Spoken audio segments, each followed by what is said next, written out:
Welcome back to the 6th mini video lecture about Chapter 14, Part 1, thinking about the link between spending and GDP as a whole. So we are going to fast forward to where we left off, which was thinking about factors that influence autonomous spending, spending independent of GDP, and the effect it should have on equilibrium GDP.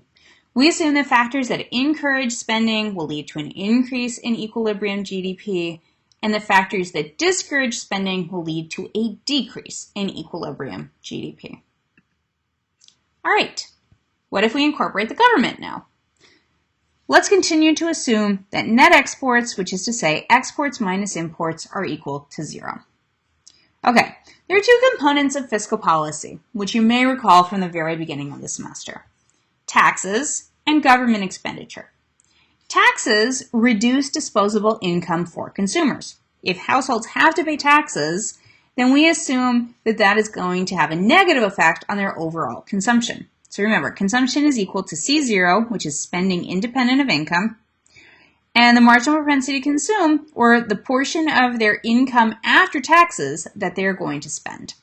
If T increases, that's going to basically decrease the pool of spending or disposable income that households have to spend on private sector goods and services. The second component of fiscal policy is government spending, G0. And a key hint here is that anytime you see a 0 as subtext next to as a subscript next to a big variable, is that it is autonomous. It will not change immediately in relation to Y. And we can think about the political rationale behind this. It takes a long time for governments to figure out how much they're going to spend, and they can't just change that if GDP increases by a little bit or a lot.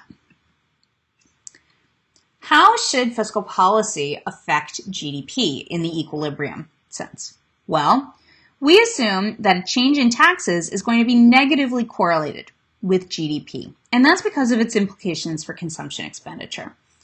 As taxes increase, that decreases the amount of income that consumers can spend on other stuff, and we assume that it should lead to a decrease in Y star.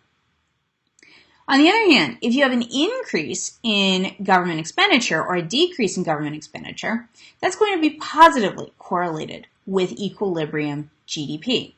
So an increase in government expenditure increases aggregate demand for all levels of income, which should lead to an increase in equilibrium GDP by the same mechanics as a change in consumption or as autonomous consumption or investment spending. Okay, what about net exports? Well, recall that net exports are equal to exports, which we represent as an X, minus imports, which we represent as an M. Exports are autonomous foreign demand for domestically produced output. It's completely independent of domestic income. People abroad are not thinking about what U.S. citizens' GDP is when they think about whether to buy a Jeep or, tickets to a Hollywood production of something. Should an increase in exports increase or decrease Y star? Well, we assume it's going to increase Y star. Can you figure out the logic here? Imports are determined by income. We assume that as people spend more on foreign produced output, that should have a negative implication for GDP as a whole. And the idea here is that imports are assumed to be a substitute for consumption of domestically produced goods, all else equal. Now, the last two slides here basically walk through the full aggregate demand function and the multiplier. And this is really tricky. It's not actually really tricky, but it's a lot of numbers and a lot of symbols. And if you want to walk through the arithmetic logic, you can see that in great detail in the slides associated with this unit of the book. But the key thing to take away here is that we assume that the marginal propensity to save, 1 minus C1, and the marginal propensity to import goods are going to have important effects on GDP.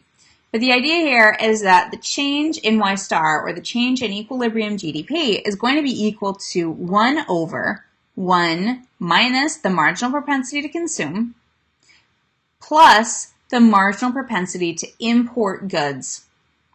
And then you can multiply that by a change in any autonomous variable to get the effect you expect to have on GDP if any of those autonomous